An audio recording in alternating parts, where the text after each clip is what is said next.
आगे student exercise 2.20 का ये क्वेश्चन नंबर 3 का पार्ट नंबर 2 है। अब इसमें देखें, इसमें मेरी पहली इक्वेशन जो दी गई है वो है 3x minus Y equal to 1। दूसरी इक्वेशन है 2x plus Y equal to 4। तो स्टेप 1 में मैंने दोनों इक्वेशन को लिख लिया। अब स्टेप 2 में आपने क्या करना है कि आपने इक्वेशन नंबर 1 से और इक्वेशन नंबर 2 से y की वैल्यू निकाल लेनी है। ठीक है, मैंने यहाँ पर पहले ही निकाल ली है। इक्वेशन नंबर 1 से अगर आप y की वैल्यू निकालें, ठीक है, तो y इधर जाकर प्लस हो जाएगा और ये जो 1 है प्लस का ये इधर जाकर माइनस हो जाएगा। यानी कि ये देखें ना, अगर आप इस तरह से y की वैल्यू निकालें 3x, ये जो प्लस का 1 है इधर, ये इधर जाकर माइनस का 1 हो जाएगा तो 3x माइनस 1 बन जाएगा। और ये जो माइनस का y है ये इधर राइट हैंड साइड पर आकर प्लस का हो जाएगा। ठीक है, तो अब इसको मैंने दोबारा फिर ऐसे अरेंज का लिख लिया, y को इधर लिख लिया और इसको इधर लिख लिया, तो ये y का आंसर आ गया 3x माइनस 1।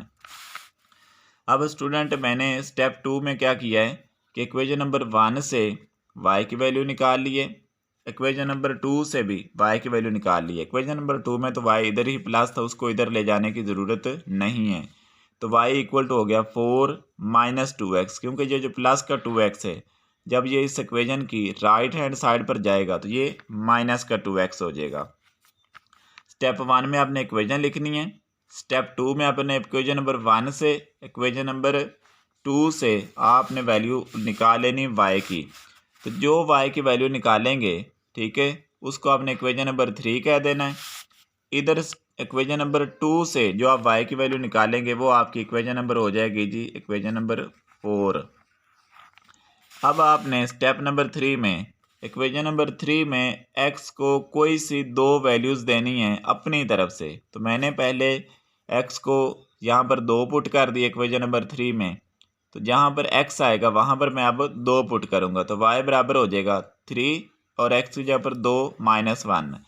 अब 3 को 2 से मल्टीप्लाई करेंगे 6 माइनस 1, 6 में से 1 माइनस कर दिया, निकाल दिया, बाकी 5। तो यहाँ से मुझे एक पॉइंट मिल गया कि अगर x की वैल्यू 2 हो तो y की 5 होती है, तो इसलिए मैंने 2,5 लिख दिया। स्टूडेंट वैल्यू लिखते वक्त आपने x की हमेशा पहले लिखनी, y की हमेशा बाद में लिखनी है, ठीक है, और इसको आपने एक ब्रैकेट छोटी के अंदर क्लोज कर देना है।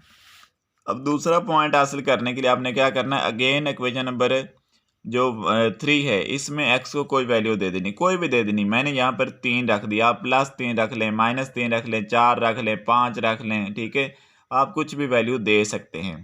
तो मैंने x को +3 रख दिया। अब +3 रखा तो ये आ गया y इक्वल टू 3, ये वाला 3, और आगे x की जगह पर 3 रख दिया -1, 3 3 बार 9 -1, 9 में से 1 निकाला 8। तो दूसरा पॉइंट क्या बन गया, पॉइंट में हमेशा x की वैल्यू पहले लिखनी है और y की बाद में। तो x की वैल्यू तो मैंने अपनी तरफ से ली थी 3, इसलिए 3 लिख दी, कॉमा 3 जब मैंने पुट की थी x की जगह पर तो y की कितनी वैल्यू आई थी 8। इसका मतलब है अगर x की वैल्यू 3 हो तो y की 8 होती। तो इस तरह से ये एक पॉइंट बन गया 3,8। अब ये जो 2 पॉइंट हासिल हुए हैं, ठीक है, इसको मैं पॉइंट नंबर 1 कह देता हूँ, इसको पॉइंट नंबर 2 कह देता हूँ।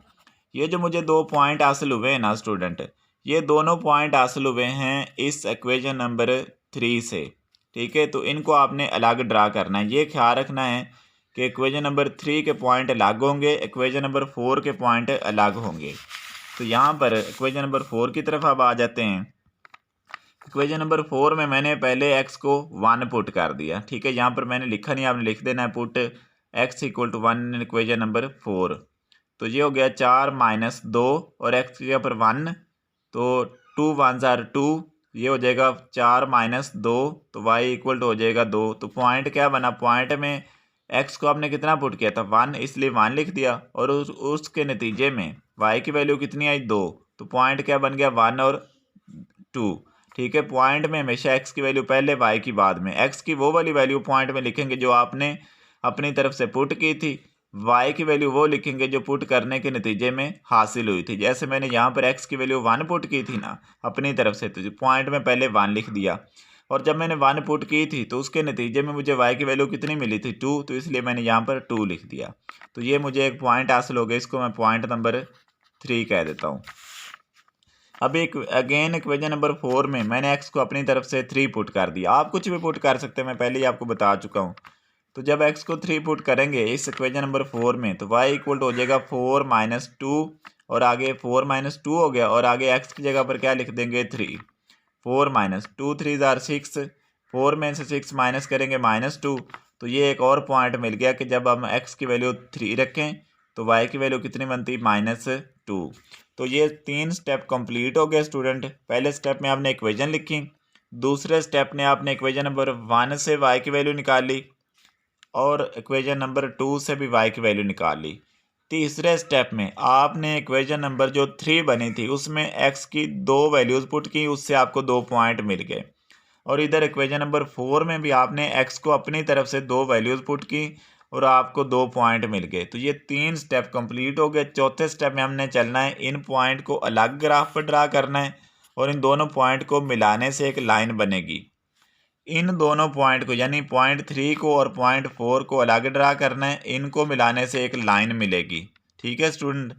फिर वो लाइन जिस पॉइंट पर कट करेगी, दोनों लाइनें एक दूसरे को जिस पॉइंट पर कट करेंगी उस पॉइंट को हम देख लेंगे कि वो पॉइंट x एक्सिस से कितना दूर है और y एक्सिस से कितना दूर है।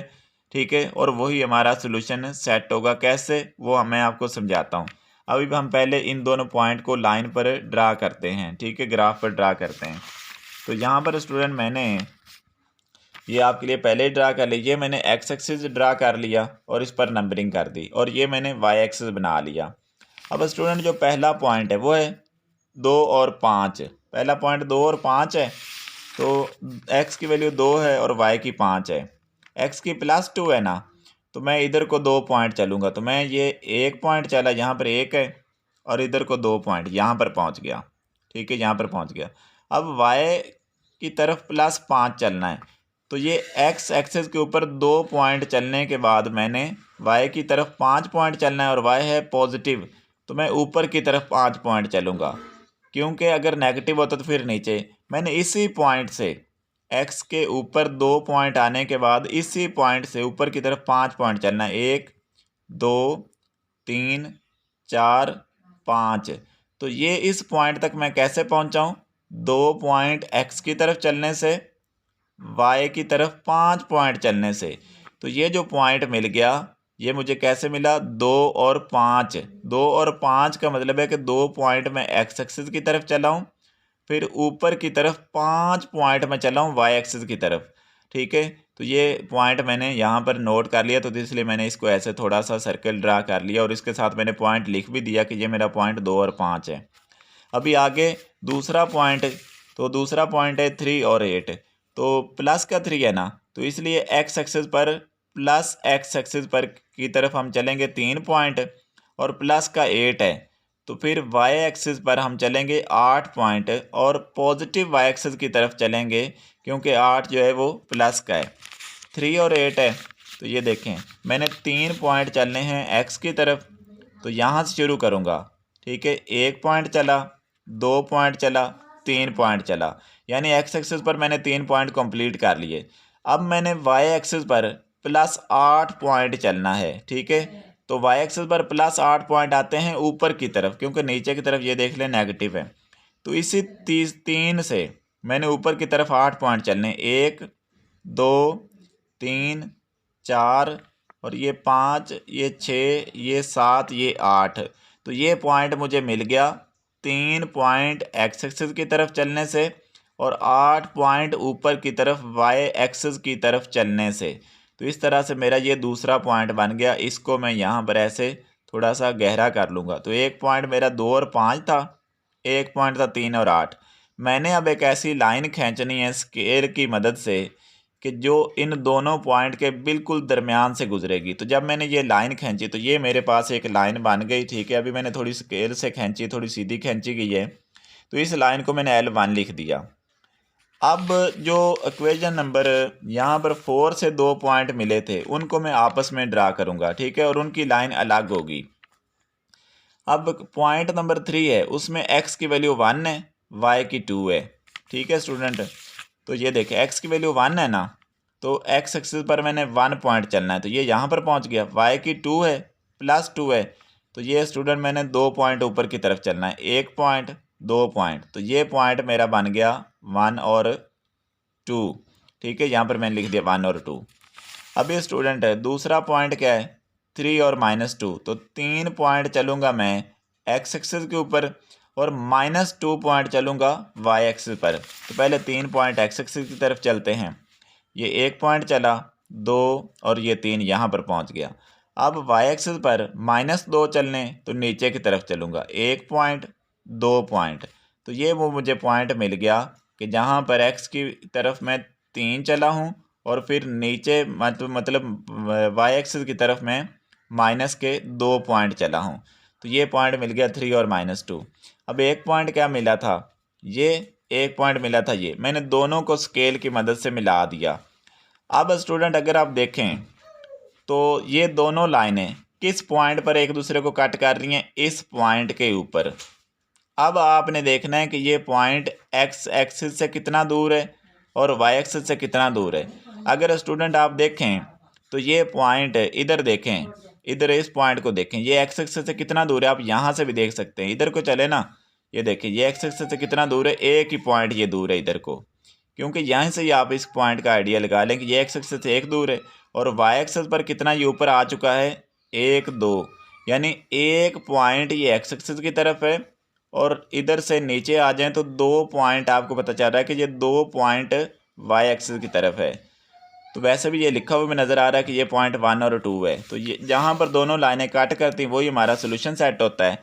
तो इसका मतलब है कि इस इक्वेशन का जो सोल्यूशन सेट है वो क्या है, 1 और 2 है। सोल्यूशन सेट को ऐसे लिखते हैं, सोल्यूशन सेट इक्वल होता है पहले करली ब्रैकेट फिर छोटी ब्रैकेट, पहले एक्स की वैल्यू फिर बाद में वाई की वैल्यू। और एक्स और वाई की वैल्यू कैसे मिलती है, जिस पॉइंट पर दोनों लाइनें एक दूसरे को कट कर रही हैं आपने उस पॉइंट को देखना है कि वो एक्स एक्सिस से कितना दूर है फिर वाई एक्सिस से कितना दूर है। तो इस तरह से स्टूडेंट आपको दोनों पॉइंट मिल जाएंगे, एक्स की वैल्यू भी मिल जाएगी और वाई की वैल्यू भी मिल जाएगी। तो इस तरह से आपका सोल्यूशन सेट स्टूडेंट कंप्लीट हो जाएगा। आई होप कि आपको समझ आ गई होगी। तब तक के लिए अल्लाह हाफिज़।